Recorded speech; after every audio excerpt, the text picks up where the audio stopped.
Hey guys, it's Trevor from Trek and Treasures. Thank you for joining me on my YouTube channel.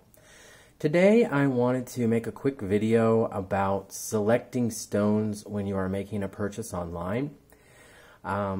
Basically, I've been burned a few times when it comes to size, dimensions, weight, and I personally like to do a lot of my shopping on an auction style.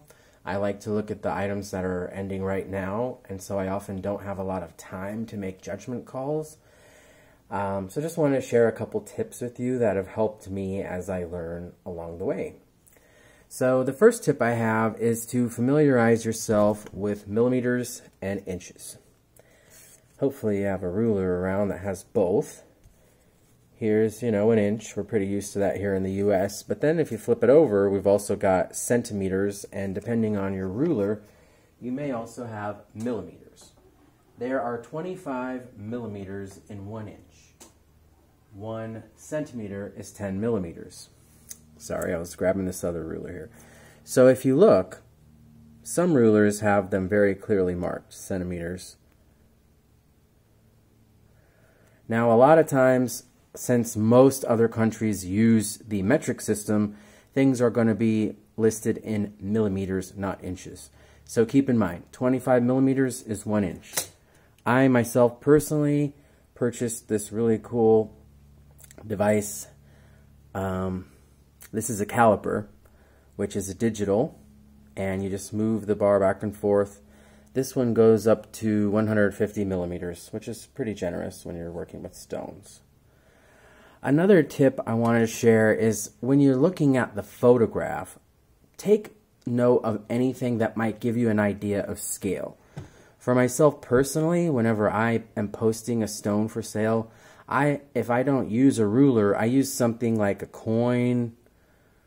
Here's a pretty common quarter. Most people know the size of that.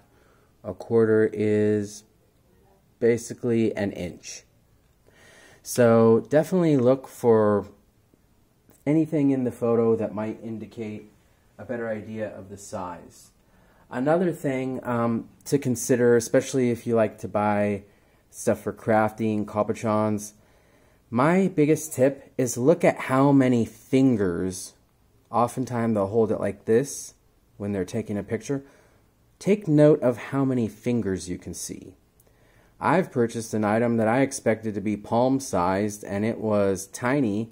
But when I looked, it wasn't a hand in the picture, it was a finger.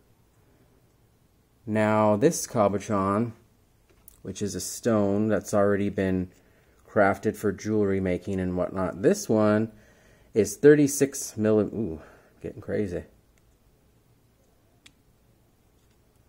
1.4 inches, 36 millimeters. That's about 2 fingers. Over here, I have some examples of some much larger stones that, in a photo, are going to take up, 3 fingers, 4 fingers. This is 60 millimeters. That's over 2 inches. So that's another thing to keep in mind. And finally, my third tip is to look to see if the stones look wet.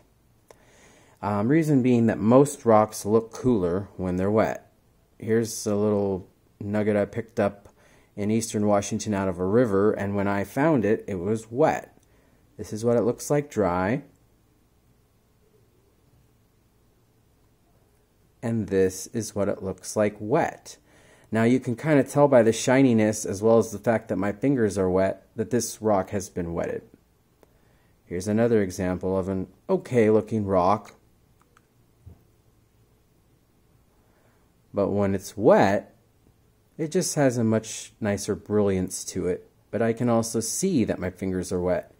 So that's something to look for in an online listing, particularly an auction, particularly from overseas. Here's another example of a rock that looks much better when it's wet. Most rocks do look nice wet. So if they have to wet it before they take a picture, it makes me concerned about what it would look like when the stone is dry. So that today was my 5-minute intro on how to select stones.